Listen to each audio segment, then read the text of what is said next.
Hey y'all, welcome to my channel, Be the Change, Change the World, where it's not just a nice idea, but it's an initiative and a lifestyle. Welcome or welcome back to the channel, whichever the case may be.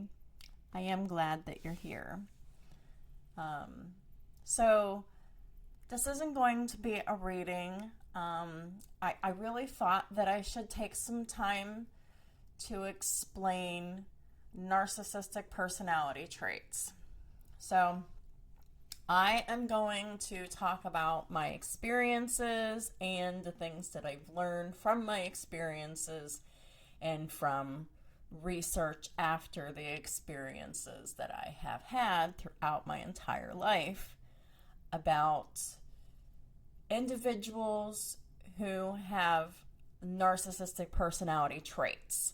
I am not talking about anyone who has been diagnosed with narcissistic personality disorder. I want to get that distinction out of the way. But many people can demonstrate the traits of narcissistic personality disorder, but they're just demonstrating traits. They're not demonstrating that they actually are diagnosed with it.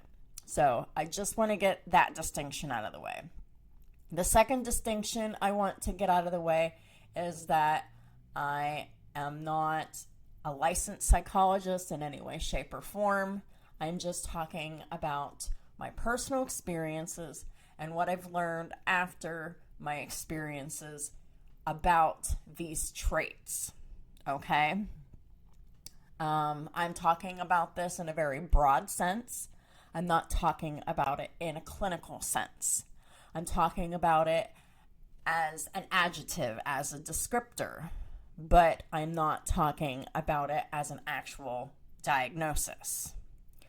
So, with all of that being said, I would like to preface what I am about to talk about by saying that throughout my entire life, up until I went into hermit mode about 3 years ago, I have had relationships with many people who displayed narcissistic traits. And I was once a victim of narcissistic abuse. And these people were like sharks. But I didn't see the danger because it was so normalized for me. I thought, I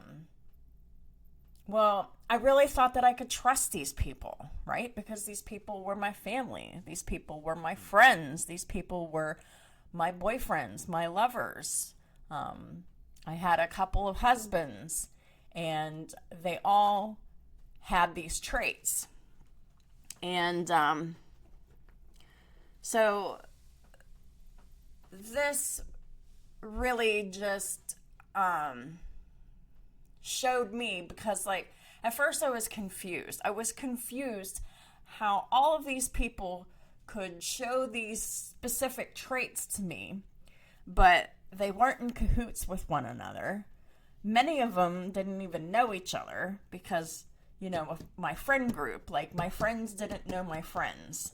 And my boyfriends weren't friends with my friends. And my husbands, they weren't friends with my friends. They didn't know my friends, or they didn't know my family. So one person had nothing to do with another. And this was all very confusing to me because I didn't fully understand how this could be possible until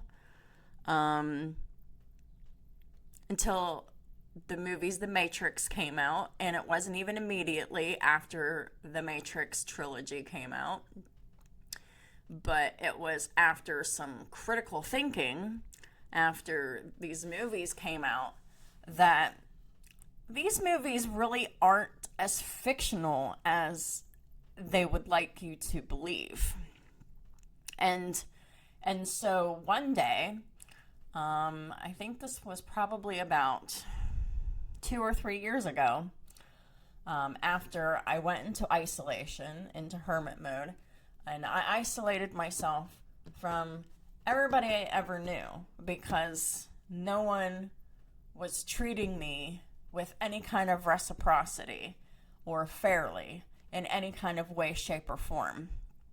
And there was a pattern in the way that they behaved.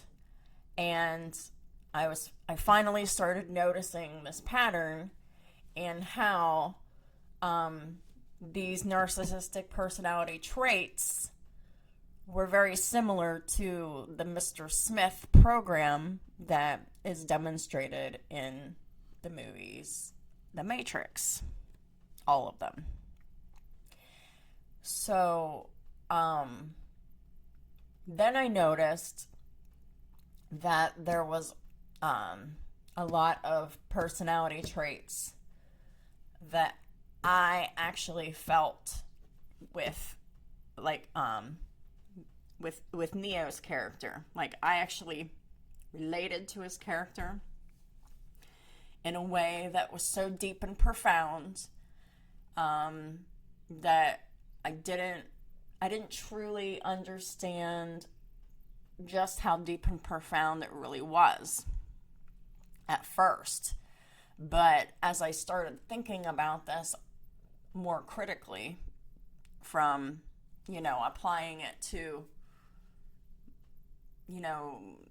my life experiences, I really made the distinction between people who are of the light and people who have the ability to love and to regenerate that love and that light are the Neos of the world. And those who have nothing but darkness within them and fear, that is indicative of the Mr. Smiths of the world. So, I'm just going to talk about everything that I've observed, learned, witnessed, and all of the things. And like I said before, I'm not talking about this in a clinical sense. I am talking about this as a broad term, an adjective for patterns of behaviors. Narcissistic individuals are parasitic in nature. They are not interested in others for who they are, but only what they can extract from them.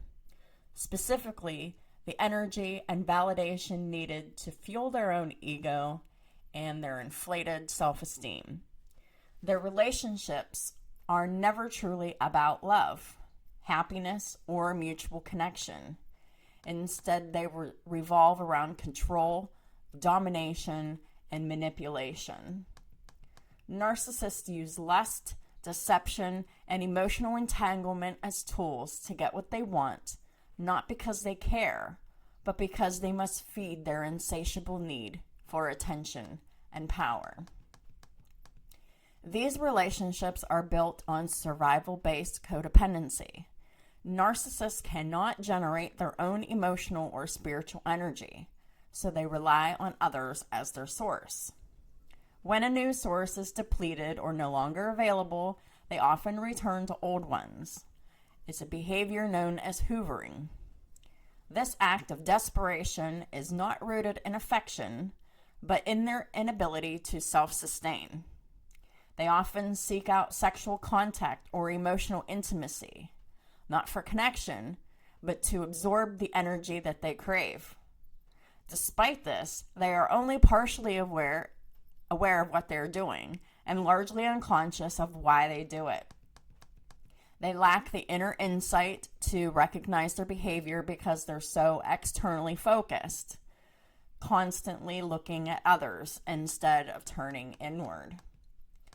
Narcissists fail to acknowledge their flaws. They also fail to take accountability for their actions. Instead of self-reflection, they project their shortcomings onto others. While they may have some awareness that they deflect blame, when confronted, they become defensive, angry, and deeply entrenched in denial. To them, they are never at fault. This projection is a core mechanism of their behavior and perpetuates the cycle of conflict in their relationships. They're not capable of examining their role and the breakdown of relationships because they assume that there is nothing wrong with them. This is simply the way they've always operated. Spiritually, narcissists are disconnected from their true selves, and most importantly, they're disconnected from God. Many are unknowingly merged with what can be described as dark or demonic energies. These forces keep them trapped in a mindset of entitlement and victimhood, blinding them to the impact that they have on others. They may even believe that others are the ones influenced by evil, rationalizing their own harmful behaviors as necessary for survival. Some may never articulate this belief, but it governs them nonetheless. They are lost souls, individuals with no true inner light, people who prey on the light within others. These individuals are often jealous of those who possess qualities that they lack: authenticity, empathy, creativity, and emotional resilience. They may secretly resent and even hate those who radiate love and goodness because it highlights their own emptiness. To manipulate and exploit effectively, narcissists can project a false image of kindness and light. They often disguise themselves as spiritual or religious people in order to gain trust and to appear virtuous. But this mask serves a deceptive purpose: to gain access to the energy of others. Because they are cut off from divine connection, or God, narcissists dwell in what I can describe as the frequency of hell. This is an energy and a frequency, not so much a place. This misery stems from being separated from God and from the karma of their unrepentant actions.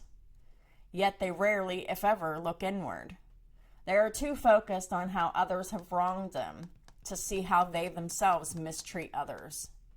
They fail to recognize that they are the common denominator in their toxic relationships and that their suffering is self-created. This avoidance of accountability prevents any real healing or return to wholeness, and it prevents returning to a relationship with God. And it also prevents having any real or meaningful relationships with anybody else. The people most affected by narcissists are those with light and love within them, the empathetic, the kind-hearted, and the spiritually connected. These individuals, sometimes that I'm calling the Neos, the reference to the movie The Matrix, they often fall into the trap of seeking love and validation from narcissists who appear charming but are ultimately destructive. Narcissists, or the Mr. Smiths, as my metaphor is going, they're drawn to the Neos of the world like moths to a flame. They consume the light and the energy of the Neos until the Neos finally awaken and realize their worth, refusing to tolerate mistreatment any longer. Neos often struggle to recognize each other and are repeatedly deceived by the Mr. Smiths, mistaking them for allies or soulmates. However, once they awaken, usually through pain and experience, they begin to see the patterns clearly. I know I sure did.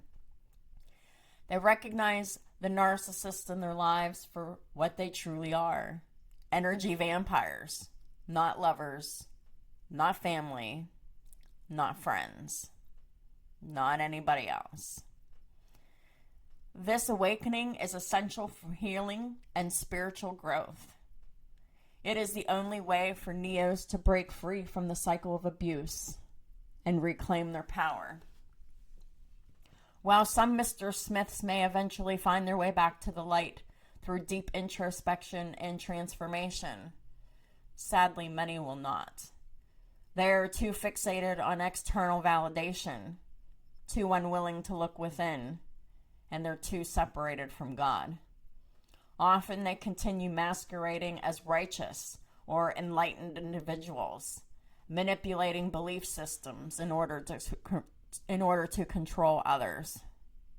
Whether they appear religious, spiritual, or secular, their core issue remains the same. They cannot truly love or serve God from a heart-centered place because they are not connected to love within themselves. And therefore, they are unable to have a real and meaningful relationship with anyone else because they don't have the love within them to give. They only have access to people who have love to give so that they can take it. And this is true for any kind of energy and not just love. Love, time, money, attention, all of these things. These people sadly can be your grandparents, your parents, your siblings, your children, extended family members, lovers, partners, spouses, friends, acquaintances, coworkers, bosses, colleagues, celebrities, and even the president. We don't truly know anyone until we know how they treat other people. So, I am not calling out anyone in particular. I am just saying that these energy vampires can be disguised as anyone in your life that has any kind of meaning to your life. They can be anybody. Anybody who has any authority over you. Anybody who likes to think that they have authority over you. It's really about seeing people for who and what they truly are by really paying attention to their actions. Because people that exhibit narcissistic traits, they often run a good verbal game. They will say the most perfect thing in the world. Everything you want to hear. But their actions will never align with what they say. These are red flags, and they cannot be ignored just because someone's close to you in some way. It does not matter who they are to you. The only way to deal with a narcissist or anyone who exhibits narcissistic traits, the only way to deal with them is by walking away, having nothing to do with them, discontinuing conversation with them, and not participating in the dynamics with them. This isn't the first thing you should try to do. It's the last resort, because we should always try to work through our problems with our loved ones. But when they continually refuse and resist, and their actions continue to not align with their words, and they're just not willing to get any kind of professional help, they're not willing to make the changes in their lives that is needed to solve the conflicts, that's when it's time to go our own way.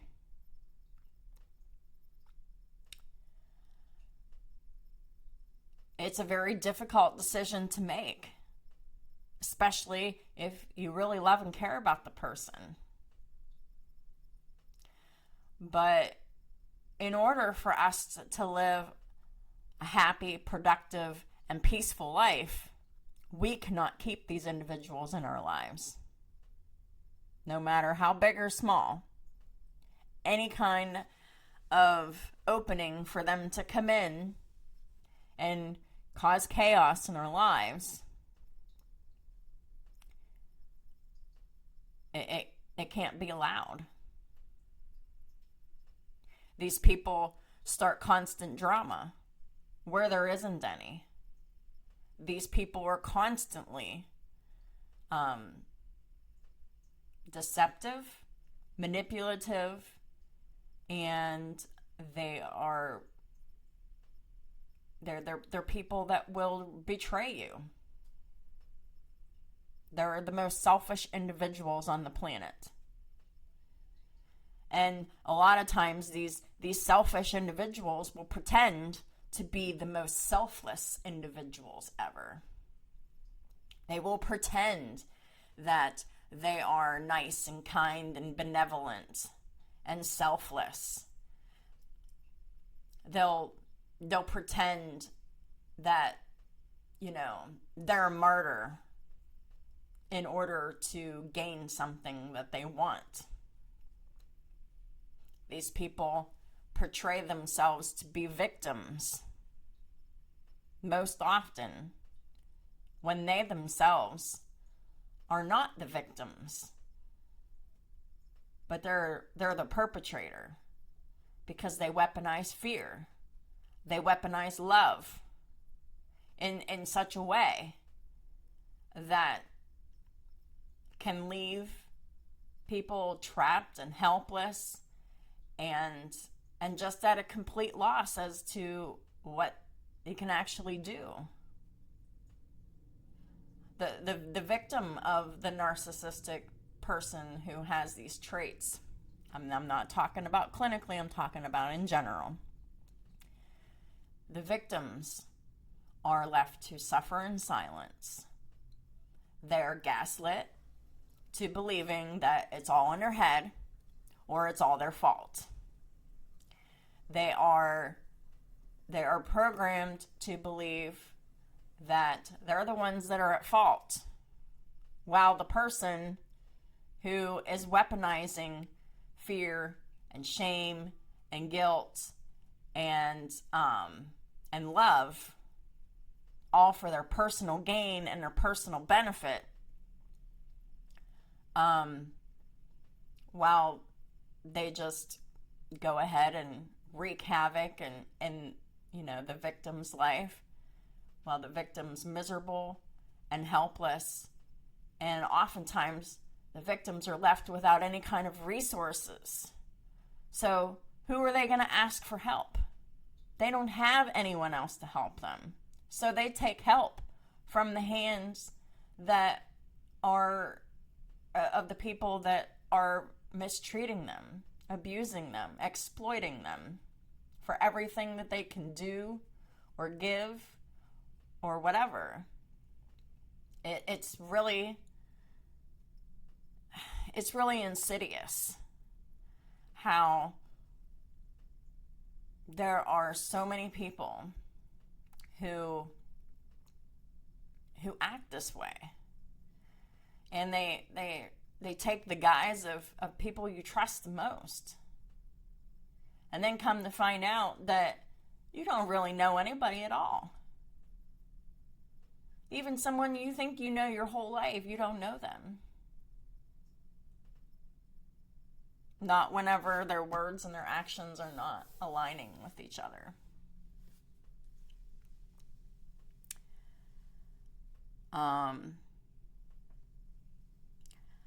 actually have had a very unique experience that not only was I once a victim of narcissistic abuse, but I was also a participant and a perpetrator, because I used to also exhibit these traits, and it was a maladaptive coping mechanism of protecting myself. And so I can really see both sides of the coin and how thin that line is between victims and perpetrators. Did you know that the perpetrator of most abuses were once victims themselves? It is very rare that a perpetrator of any kind of abuse or exploitation is very rare that they start doing that without starting off as a victim themselves. So,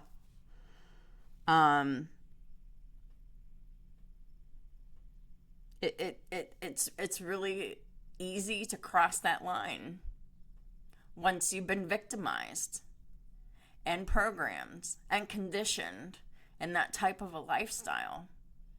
It seems normal because it's all you've ever known. It's only through experiences that are very difficult and challenging,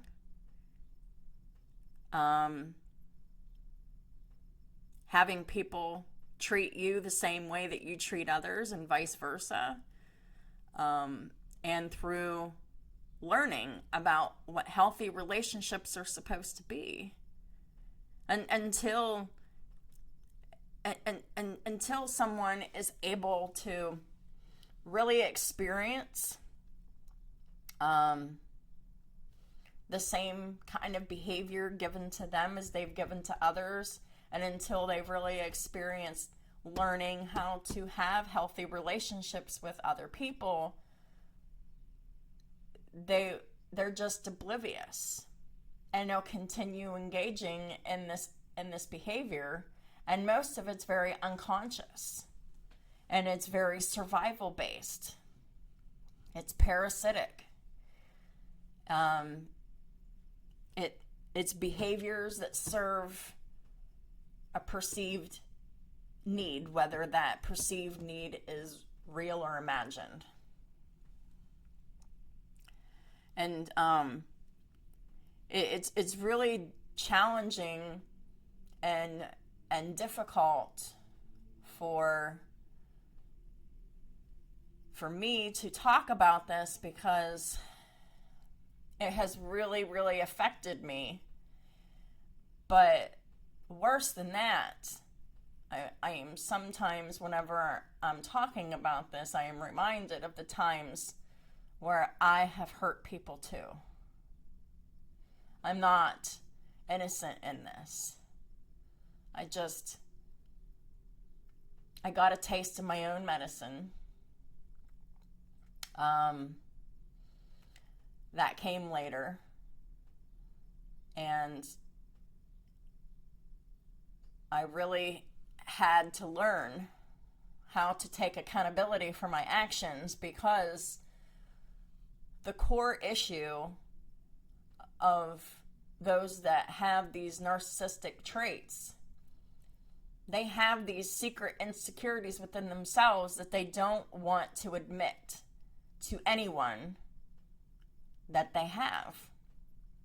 They don't want to acknowledge or take accountability for being wrong, because they don't want anyone to know that they're in the wrong. They just want to shift the blame and project the blame on the other people. Make other people feel guilty for behaviors that they in fact themselves are doing.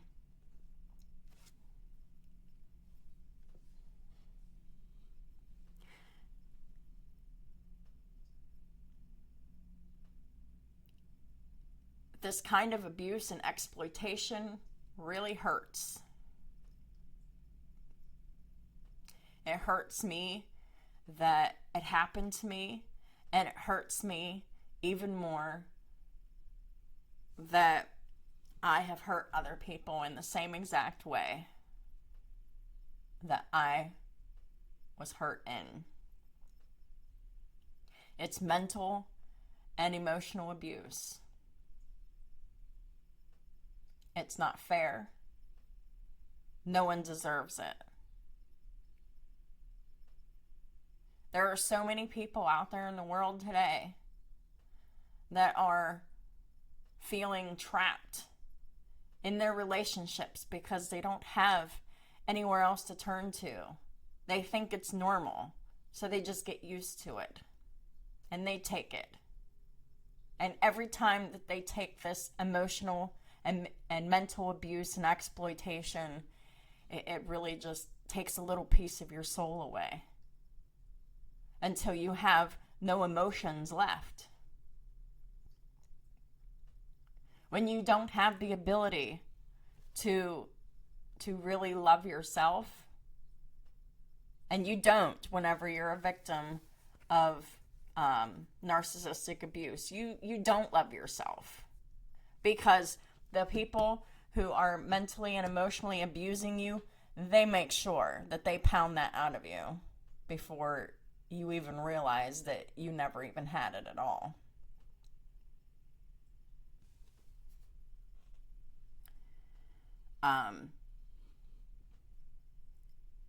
So I went my whole life almost, like, it wasn't until I was in my early 40s when I realized what exactly happened. And the day that, the Holy Spirit reminded me that I wasn't just a victim, that I hurt people too. And it wasn't because I wanted to hurt them. It was because of my participation to be in a relationship with them. It was because I was desperate to have these relationships, because I felt like putting up with it was better than being alone. But no, being alone is better, because being alone is being free. Participating in these relationships keeps you trapped, keeps you a prisoner, and it keeps you enslaved.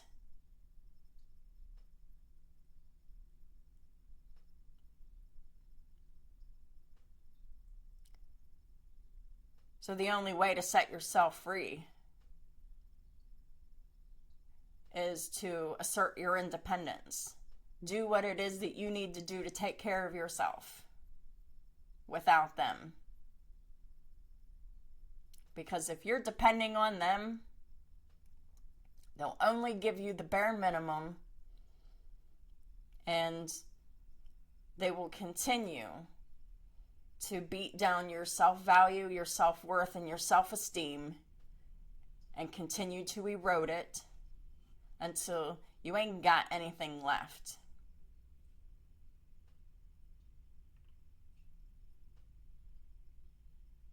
I really thought that I needed these people in my life for emotional support, financial support,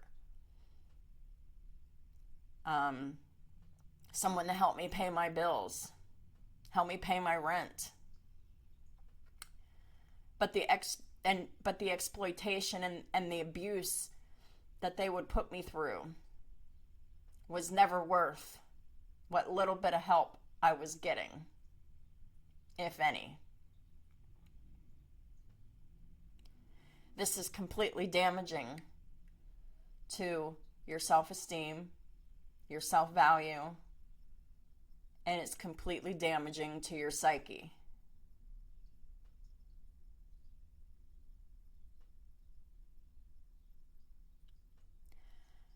This is my video to raise awareness on learning to see those people around you clearly. Not making excuses for them because they're your mother, they're your father, they're your brother, they're your sister, they're your grandma, they're your grandpa, they're your uncle, they're your cousin, they're your husband, they're your wife, they're your lover, they're your friend, or whatever. We need to stop making excuses for these people, because making excuses for them is enabling them to continue. And they will continue without mercy, because these people don't know mercy. Their hearts are cold. Their hearts are closed. They have no empathy for anyone but themselves. Whenever they suffer is the only time that they ever have any real emotions. Whenever they see other people suffering, they delight in it.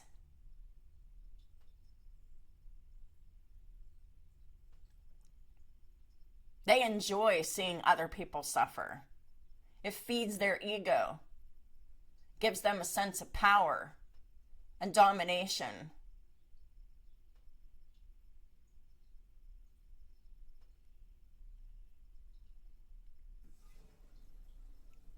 So, let me just end this video by saying that you don't have to put up with it.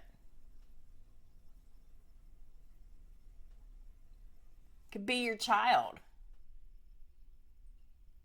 From my personal experience, I have a child who abused me mentally, physically, and emotionally, and took advantage of me at every turn, and took advantage of the fact that I loved her and that I only wanted to see the best in her. Took advantage of the fact that I had hope that maybe this would be the last time.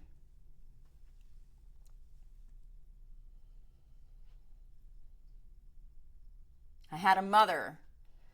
I mean, none of these people were in my life anymore. I had a mother who, at first, seriously abused and damaged me from the beginning. Physically, mentally, emotionally, spiritually, financially. Enslaved me, literally.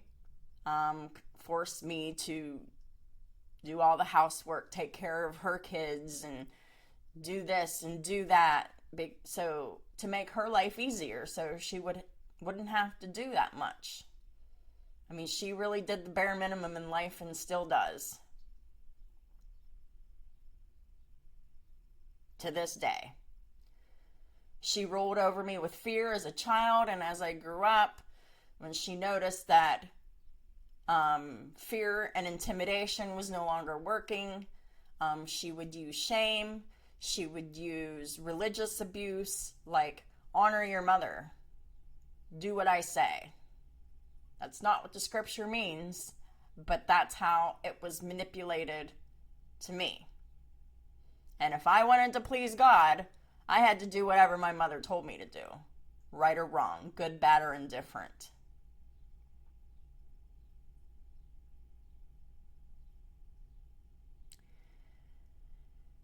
So as I got older, the manipulation was more emotional.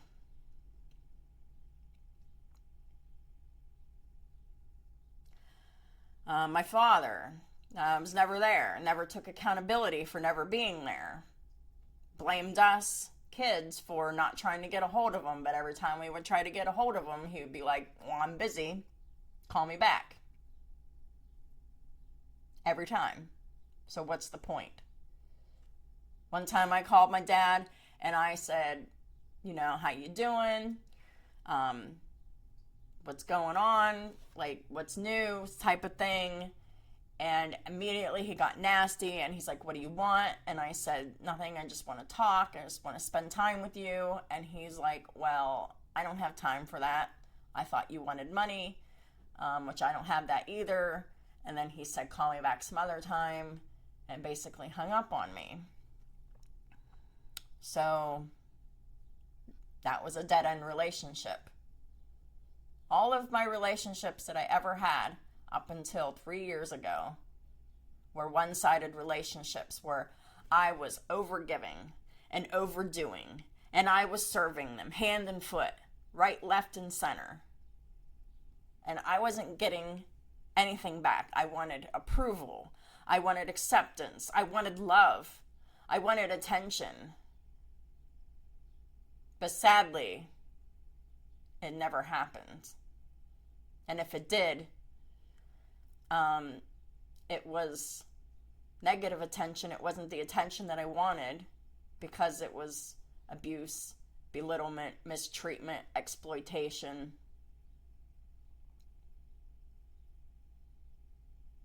I have a sibling who really just believes in his heart that I'm the villain. But yeah, there were times where I was the villain. But really, it was because of my reactions. My reactions were very bad. I will say my reactions were poor. But my reactions hurt him. But my reactions would have never happened had he not done and said the things that he did. The reactions would have just never happened. That doesn't mean that I wasn't at fault, or that doesn't mean that I don't bear any responsibility in that relationship and its failure, because I do for my own part of it, because it's my responsibility that is mine to carry.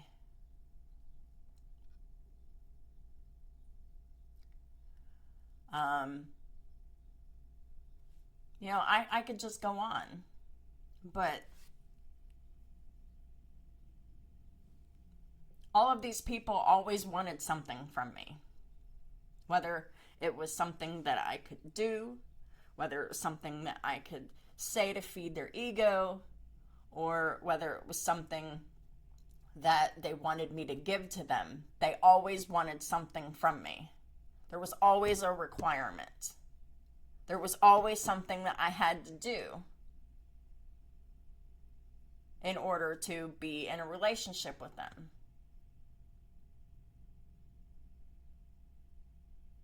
The relationships were never healthy. And when I proposed to my mother, I want to learn how to have a healthy relationship with you. And she's like, yeah, I want the same. But no actions followed that. When I was happy, she was mad. And whenever I was sad, she was happy. One time she told me that she was jealous of me. And then said, oh, not really. Like, backtracked on it. She was gaslighting me. Like, the words slipped out of her mouth, and then as soon as they slipped out of her mouth, she's just like backtracking everything right away. And these were things that I noticed and picked up on. She would say a whole lot of good things and say a whole lot of things that sounded right, but there was never any action to back it up. And if any of my family is watching and you're offended by this video, I think maybe you should ask yourself why you're offended. Are you offended that I'm speaking the truth? Are you offended that you're feeling convicted secretly, but you'll never admit it?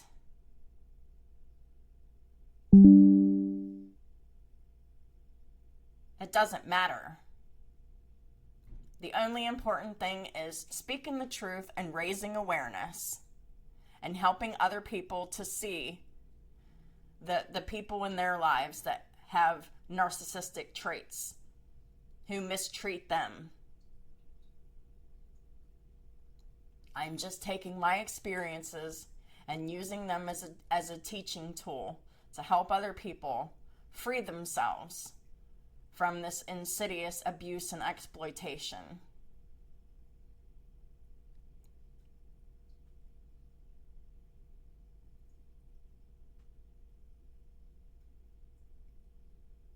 I'm not sorry for speaking out.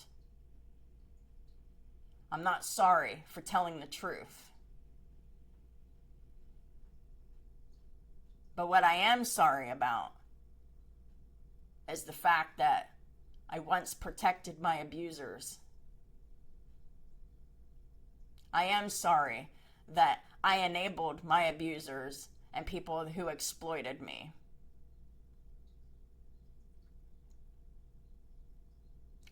And I am sorry that I didn't learn sooner and walk away sooner than I did. Those are the only things that I'm sorry for. I'm not sorry that if there's anybody that is offended by this video, I'm not sorry that you're offended, because if you're offended, you should be asking yourself why. And if it's because you're trying to hide the fact that you have these traits and you're doing these things to other people, maybe you should stop. This is not a way to have a good and healthy relationship with anyone.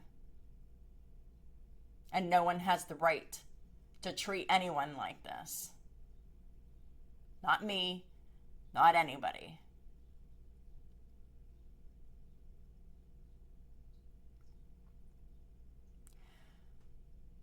So,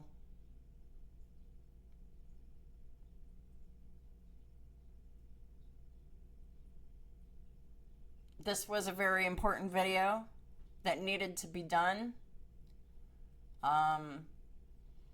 It just kind of dawned on me that I do know a lot about this, and sometimes it comes out in my readings, but yet I am not really going into it. This is what that is.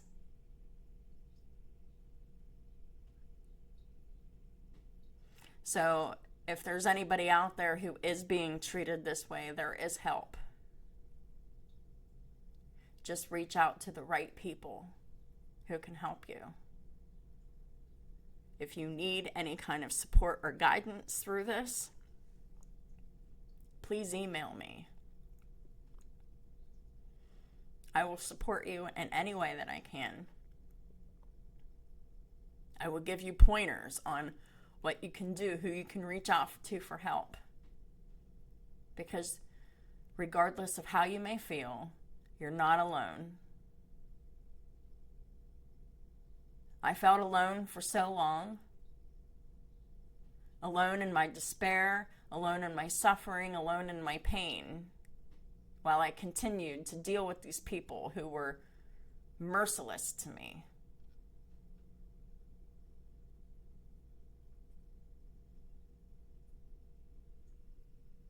And I just also want to say that, you know, I've done things to hurt people too. And I'm sorry that I ever did those things, and I can't take them back. I take accountability for my actions before God. And I even apologized to the main people that I hurt pretty badly.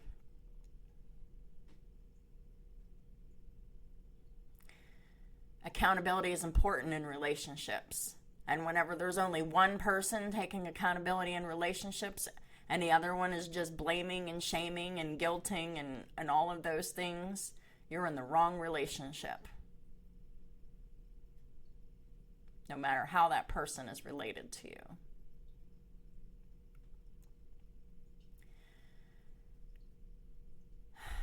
If this video resonates with you, please hit the thumbs up button. If you haven't yet subscribed, please hit the subscribe button.